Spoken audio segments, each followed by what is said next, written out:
So there are a couple of thoughts that go through my mind as I sit here. What would happen if I had a career earthquake, if something didn't go very well? How will I sustain my lifestyle? How will I sustain that of my family? How else can I make money while I'm not working? How else can I achieve freedom? The freedom to do what I like, when I want, with whom I like, at whatever time. I'm not there yet. That's why I'm here making this presentation. Ideally, I should be in a cruise ship or in Bahamas or playing golf, but I have targets to meet, so I have to tell the story. So how do I create passive income? And I think that is what could also be going through your mind, to be able to generate cash as I work. So I'm assuming I'm speaking to a lot that is of savvy investors. You've invested in US government bonds. You have invested in US stock market. You've invested in US real estate. You've invested in some index fund, and they're giving you a range of returns between 6 to 10%. But because we are speaking about investing back in Kenya, there's a huge opportunity to invest in real estate there, and it gives you a higher return than what could be here. Then that gives you a diversified pool of investment that can give you cash now and into the future, that can appreciate in value, and that you can that can serve me up to 2077 and beyond. So the other question that comes to your mind: does investing in real estate generate cash? Some have bought plots in remote locations. That may not generate cash. But the population in the country is growing. Agencies like the UN are expanding there. The middle class is also growing. There is demand for housing, and in demand for housing, people need a people parent, so it can generate passive income for you. Houses appreciate in value, that I don't need to emphasize. And it provides you with security. You can hand over a tangible asset to your loved ones in future. What is driving this demand in real estate in Kenya? I think I've spoken to that. Population and many others. Some of you here have kids, and the way you've looked at your kids, you think they will never go back to Kenya. It's highly unlikely that they will go back to Kenya. So should I be investing in Kenya? Ideally, because you have the advantage and you have the capital, I recommend you invest there. You can get the passive rental income, and anytime you're in that part of the world, you can also use those facilities, and you can pass it over to the future generation. Who do I talk to tap into this opportunity? Of course, the preference is to talk to me and talk to Centum, but there are many other developers who are good enough, but we happen to be the gateway to the best opportunities. So what is the most viable, because they're sharing knowledge, what are the types of real estate that are most viable in Kenya? As usual, the plots, those are gold. Following the plots is apartments, particularly 1 and 2 bedroom. Why? Today the population is at 53 million people or thereabout. The average family size is 3.5 based on the national census report, the Kenya National Bureau of Statistics. If you read there, the average family size, I think, is 3.5 to 3.8. I don't know why the point, but that tells you 51 million divided by that 4. We have 13.8 million households in the country, and the most popular segment is the 1 and 2 bedroom. If you invest in that category, there is high likelihood there is demand. Then there are bungalows and mansionettes sitting on 1/8, quarter of an acre. That's the market segment that you'll not struggle to get a market.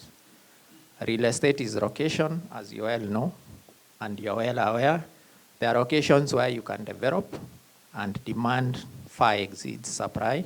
There are locations where you can develop and you don't get anything. The cost of building this building and any other building in any location is the same.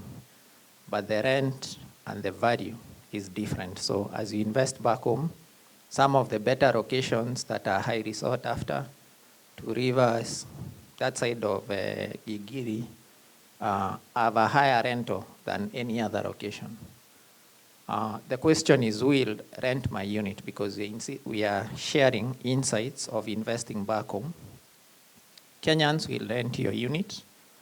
From the data we have is 88.8% of Nairobi residents are tenants, meaning 9 in every 10 people you interact with in Nairobi are pay rent. So Nairobi has 1.6 million homes. We have a population of 4.6 million people. That report is found in the Kenya Basic Housing Report. It was published in 2024. So if you have a good home, a good house in Nairobi, highly likely you'll get a tenant. There is the UN, which I've spoken of. It's expanding. There are corporates setting up in Kenya. And as usual, people leave rural areas to come to Nairobi to get opportunities. Now you're in the US, Worcester. The only English word that is spelled in vernacular, I don't know. It's quite funny how to spell it. So how do you identify opportunities? You get those opportunities through speaking to experts like ourselves and many others and doing your research online. How do I compare? If I buy a home here, and I have another home in New York, I have another one in Dubai, I have another one in South Africa, and I have another one in Nairobi. Nairobi will get you a higher rental yield, dollar for dollar. Here it will be 6%, Nairobi it will be 8, 10, and even 12%. Are there people that can be trusted? Yes, there are many developers who can be trusted to give you good insights. So this is the mind of a Kenyan, all of us. You want to make money. How do you make money? You form a capital pool by saving money, so spending less than you earn. You need to start a side hustle that we said in every 10 Kenyans. So actually, every Kenyan has more than one side hustle. And you're hoping that will grow and it will change your life. And every Kenyan is a real estate expert. Do you believe you are a real estate expert? Every Kenyan is a real estate expert. So I'm speaking to a panel of experts. I'm just sharing insights. So your brain wires differently when we speak about real estate. So it can be financed. If you're wondering, can I finance my opportunity? You can actually finance it.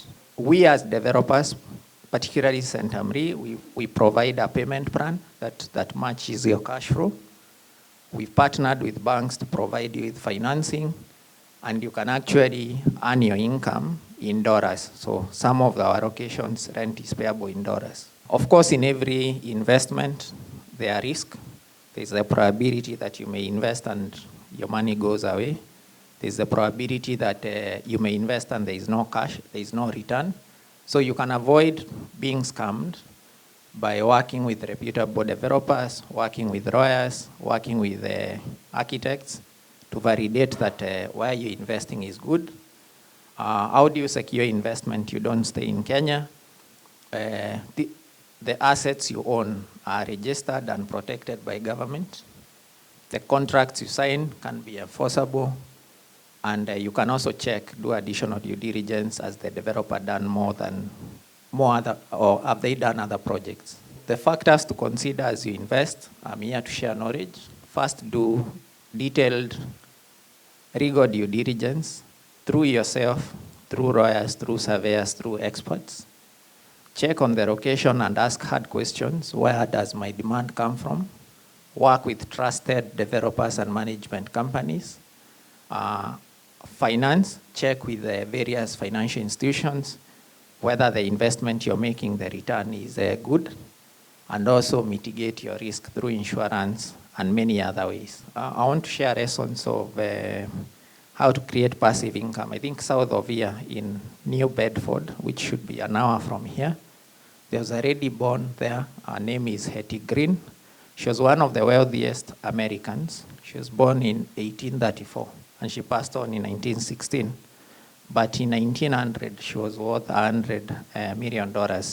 If you adjust that for inflation, that would be $5 billion. And those were many years back when I think women then did not vote. They did not have any rights, but she was an investor. And there's a book you can check on Amazon, The Richest Woman in America, and another one about the Witch of Wall Street or something like that. But she primarily invested in real estate, railroads, and bonds. And she regularly bailed out the government of New York. When she was asked about investment, and this is found in that book if you read it, she said, I regard real estate investment as the safest means of using idle money. Let a woman watch and see in which direction a city is going, develop and buy there. So it's a lesson that was used more than 100 years ago. It's still applicable today. You can check how the cities are growing. You have access to capital and you invest there. Common sense is the most valuable possession anyone can have. So as you invest, apply the best of judgment. And before deciding on an investment, seek out every kind of information about it. Before you invest in anything, get as much information as you can so that you make the best decision possible. Then there is another lesson I would like to share. This is from Psychology of Money, this book by Morgan. So the best thing that cash can buy you is freedom to do what you like, with whoever you like. And the real wealth is the money that you don't see. And that is what gives you peace of mind. That is what can be passed to to your generation, to your descendants, and makes a dynasty out of your lineage.